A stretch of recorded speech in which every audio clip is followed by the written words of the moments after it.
Hello दोस्तों, आज मैं आपके साथ एक टर्म डिस्कस करने वाला हूँ जो कि हम हमारे रूटीन लाइफ में बहुत सुनते हैं, पर एग्जैक्टली उसका मतलब क्या होता है वो मैं आपको बताता हूँ। और वो है टैक्स। What is tax?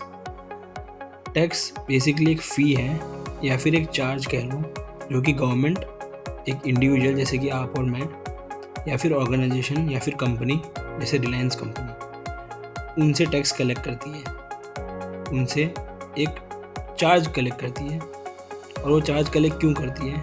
क्योंकि वो जैसे जैसे इनकम अर्न करते हैं तो वैसे वैसे कुछ पोर्शन इनकम का वो उनसे चार्ज करती है, ताकि वो पब्लिक को फैसिलिटीज़ दे सके, जैसे इंफ्रास्ट्रक्चर फैसिलिटीज़। तो हमने ये समझ लिया कि टैक्स क्या होता है। अब हम ये समझते हैं कि एक इंडिविजुअल को किन तरीक़ों से टैक्स भरना पड़ सकता है।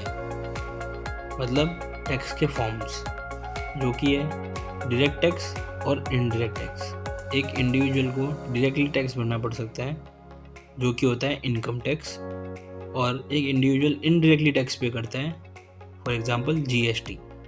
अब हम डायरेक्ट टैक्स को थोड़ा डिटेल में समझने की कोशिश करते हैं। डायरेक्ट टैक्स वर्ड खुद ही बताता है कि एक इंडिविजुअल खुद की कमाई पे गवर्नमेंट को डायरेक्टली टैक्स पे करता है। फॉर एग्जांपल, मैं कहीं जॉब कर रहा हूँ और मैंने कुछ इनकम कमाई, तो मुझे उसमें से कुछ पोर्शन गवर्नमेंट को देना पड़ेगा। वही होता है डायरेक्ट टैक्स, और उसी को बोलते हैं इनकम टैक्स।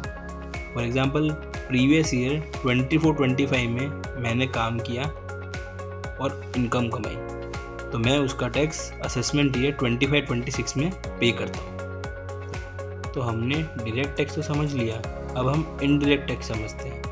इनडायरेक्ट टैक्स मतलब क्या? कि एक इंडिविजुअल है, वो इनडायरेक्टली गवर्नमेंट को टैक्स पे कर रहा है। For example, GST. GST indirect tax का बेस्ट एग्जांपल है। इसमें क्या होता है कि जो एंड कस्टमर होता है वो गवर्नमेंट को टैक्स पे करता है। मैं एक एग्जांपल के तरीके से आपको समझाता हूँ कि मिस्टर ए है, वो एक सेलर है, टूथपेस्ट सेल करता है। मिस्टर बी है जो कि परचेज़र है, वो मिस्टर बी भी बिजनेस करता है टूथपेस्ट का, और उसने मिस्टर ए से परचेज़ की टूथपेस्ट। अब मिस्टर सी है जो कि एंड कस्टमर है, जो कि अपने घर में यूज़ करेगा, तो मिस्टर सी मिस्टर बी से परचेज़ करता है टूथपेस्ट। तो क्योंकि मिस्टर बी बिजनेसमैन है, तो वो जब मिस्टर ए से खरीदेगा तो उसको जीएसटी लगाएगा मिस्टर ए, तो उसको उसका रिफंड मिल जाएगा मिस्टर बी को। पर जब मिस्टर बी मिस्टर सी को सेल करेगा आगे, तो मिस्टर सी अपने घर के लिए यूज़ कर रहा है, ना कि बिजनेस के लिए। तो यहाँ मिस्टर सी इनडायरेक्टली पे करेगा गवर्नमेंट को। कैसे इनडायरेक्टली?